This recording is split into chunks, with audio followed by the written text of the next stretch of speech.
रानी है गरीब परिवार से, उसके ससुराल वाले बहुत गरीब थे। रानी को मछलियाँ खाने का बहुत शौक था।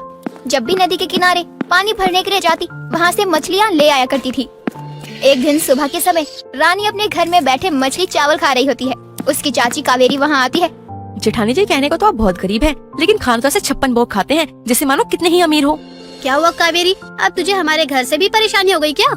जेठानी जी, मुझे आपके खाने को देख के कोई परेशानी नहीं है, बल्कि ये देखकर हैरान हूँ मैं कि आप लोग इतने गरीब होने के बाद भी इतनी महंगी मछली खाते हैं, और हमारे पास तो इतने पैसे ही नहीं है कि हम मछलियाँ खरीद सके। बस घर चलाने के पैसे होते हैं हमारे पास। एक ही तो जीवन है, अब उसमें भी खाए पिए ना कंजूसी करते रहे तो क्या ही फायदा। जो बात तू कह रही है ना कि पैसे बचाना, नहीं, उसे कंजूसी करना कहते हैं। जो भी समझ लो जेठानी जी, लेकिन आपकी बहू आए दिन बैठी बैठी मछली खाती रहती है। मुझे तो ये समझ नहीं आता इसके पास इतने पैसे कहाँ से आते हैं मछली खरीदने के लिए, क्योंकि ये कहीं भी नौकरी भी नहीं करती है। अच्छा चाची जी, आपको परेशानी इस चीज से है कि गरीब होते हुए भी हम अच्छा खाना कैसे खा रहे हैं, जो कि अमीर होने के बाद आप लोग नहीं खा पा रहे हैं। यही समझ ले बहू, लेकिन तुझे तो आज बताना ही पड़ेगा। आखिर तू ये मछलियाँ लेकर कहाँ से आती है? कौन सा काम करती है तू? और अगर आपको ना बताऊं तो क्या कर लेंगी आप? जब हमारे पास खाने के लिए नहीं होता है तब तो आप हमें देने के लिए नहीं आती हैं, लेकिन जिस दिन हम कुछ अच्छा खाते हैं उस दिन आप ताने मारने के लिए जरूर आ जाती हैं। बहू, तमीज से बात करो, मैं तुम्हारी चाची सासू, तुम मुझसे ऐसे नहीं बोल सकती हो। वैसे कावेरी, बहू ने कुछ गलत तो नहीं कहा, हमेशा से तेरा यही काम है। अरे अब तो भगवान के दया से तेरे पास सब कुछ हो गया है, अब क्यों तू दूसरों के घरों में झांकना नहीं छोड़ती है? सच में तुम दोनों सास बहू से तो बहस ही करना बेकार है, नहीं तो बेवजह अपना ही सर खपा रही हूँ। तुम लोग जितना खाओ ना खाओ, मुझे उससे कोई मतलब नहीं है, मैं तो अपने घर जा रही हूँ। और हाँ, एक न एक दिन तो मुझे पता लग ही जाएगा कि तुम्हारे घर में इतनी मछलियाँ आखिर आती कहाँ से हैं।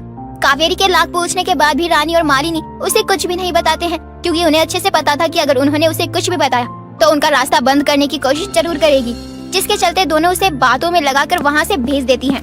दिन बीतते हैं, तभी एक दिन रानी पानी के लिए नदी किनारे जाती है और देखती है कि कुछ मछुआरे बहुत समय से मछली पकड़ने की कोशिश कर रहे होते हैं, लेकिन हर बार उन्हें असफलता ही हाथ लगती है। तभी रानी एक मछुआरे के पास जाती है और बोलती है, क्या हुआ भैया, मैं बहुत समय से देख रही हूँ कि आप लोग कुछ परेशान से लग रहे हैं, क्या मैं आपकी कोई मदद कर सकती हूँ? तुम क्या हमारी मदद करोगी बहन? तुम जाओ और जाके अपना काम करो, हम देख लेंगे कि हमें क्या करना है। भैया, मैं इसी गांव के रहने वाली हूँ, हो सकता है कि अगर आप मुझे अपनी परेशानी बताएं तो मैं आपकी परेशानी का निवारण कर सकूं।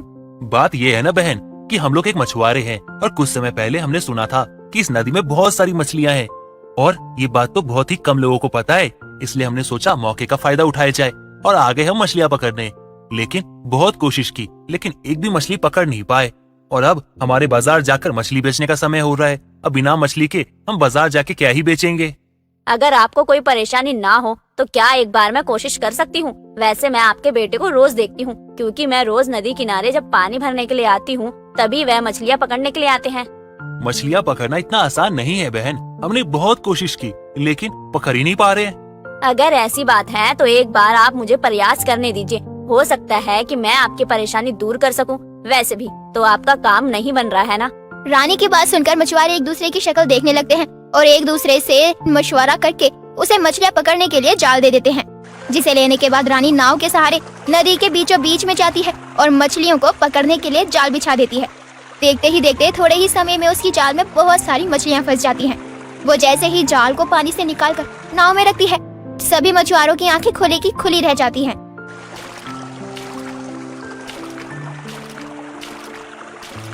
अरे वाह बहन, तुमने तो कमाल कर दिया। यकीन नहीं हो रहा है, हम मछुआरे होकर मछली नहीं पकड़ पाए, लेकिन तुमने पकड़ लिया। कैसे? मैंने तो आपसे पहले ही कहा था कि ये जगह, ये गांव सब हमारा है, तो यहाँ पर कब, कहाँ, कैसे, क्या करना है वो हमसे बेहतर कोई नहीं जान सकता। लेकिन एक बात बताओ, जिस तरीके का तुमने ना जाल फेंका था मछलियों को पकड़ने के लिए, वो तो हम जैसे मछुआरे फेंकते हैं, तो तुमने कैसे फेंका? कहीं तुम कोई मछुआरन तो नहीं हो? नहीं नहीं, मैं कोई मछुआरी नहीं हूँ, बल्कि मैं तो इस गांव की रहने वाली एक गरीब औरत हूँ। तो मुझे ये बात बताओ कि तुम्हें मछलियाँ पकड़ने का सही तरीका कैसे पता चला? क्योंकि मेरे पिताजी मछुआरे थे, इसी वजह से मुझे इन्हें पकड़ने का तरीका अच्छे से पता है। क्या तुम्हें मछलियाँ खाना पसंद है? जी हाँ, मुझे मछलियाँ खाना बहुत पसंद है, लेकिन हम गरीबों के नसीब में इतनी महंगी मछलियाँ रोज रोज खाना कहाँ ही लिखी है। जब कभी आप जैसे कोई लोग मिल जाते हैं, वह उपहार में हमें मछलियाँ दे देते हैं। एक बात बताओ बहन, तुम हमसे उपहार मांग रही हो या हमें बता रही हो? दोनों ही समझ लीजिए, लेकिन इस बार अगर आप मेरी मदद करना चाहते हैं तो कुछ इस तरीके से करिए ताकि मैं अपने मछली खाने का शौक पूरा कर सकूं। और उसके साथ साथ अपने परिवार वालों की भी मदद कर सकूं। हम खुद एक गरीब मछुआरे हैं, भला हम तुम्हारी मदद कैसे ही कर पाएंगे सिवाय मछली देने के अलावा। मछुआरे रानी को उनकी मदद करने के बदले उसे मछलियाँ देकर वहाँ से चले जाते हैं। रानी मछलियाँ लेकर घर आ जाती है। उसके हाथ में मछलियाँ देखकर उसका पति गोपाल उससे बोलता है, तुम आज फिर मछलियाँ लेके आ गई? आखिर तुम्हें रोज मछलियाँ कहाँ से मिलती हैं? बहू, ये बात तो मैं तुझसे बहुत दिनों से पूछना चाहती थी। उस दिन कावेरी के इल्जाम लगाने पर भी मैंने तुम्हारे साथ सिर्फ इसीलिए दिया क्योंकि मुझे ये पता था कि तुम कभी भी कोई गलत काम नहीं कर सकती हो। लेकिन आज मुझे जानना है कि तुम आए दिन मछलियाँ कहाँ से लेकर आती हो। माँ जी, हमारे गांव से थोड़ी दूर पर एक बड़ी सी नदी है। उस नदी में बहुत सारी मछलियाँ हैं, लेकिन उसके बारे में हमारे गांव वालों में से किसी को भी जानकारी नहीं है। मैं पानी भरने के लिए उसी नदी पर जाती हूँ, जहाँ पर आए दिन कोई न कोई मछुआरा मुझे मिल ही जाता है। जब मैं उनकी सहायता करती हूँ तो वह मुझे उपहार के बदले में मछली दे देते हैं, जिससे मेरा मछली खाने का शौक भी पूरा हो जाता है। इसका मतलब तुम्हें मछलियाँ पकड़ना आता है? हाँ गोपाल जी, वो क्या है ना कि मैं कई बार पिताजी के साथ मछलियाँ पकड़ने के लिए चली जाया करती थी। उनको देखते देखते मैंने भी सीख लिया।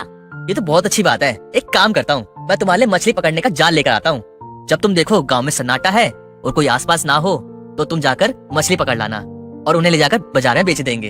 हमारी आमदनी शुरू हो जाएगी और तुम्हारा मछली खाने का शौक भी पूरा हो जाएगा। फिर एक दिन नहीं, रोज मछली खाना। अपने पति की बात सुनकर रानी की खुशी का ठिकाना नहीं होता है और अगले दिन गोपाल उसे मछलियाँ पकड़ने का जाल लाकर देता है।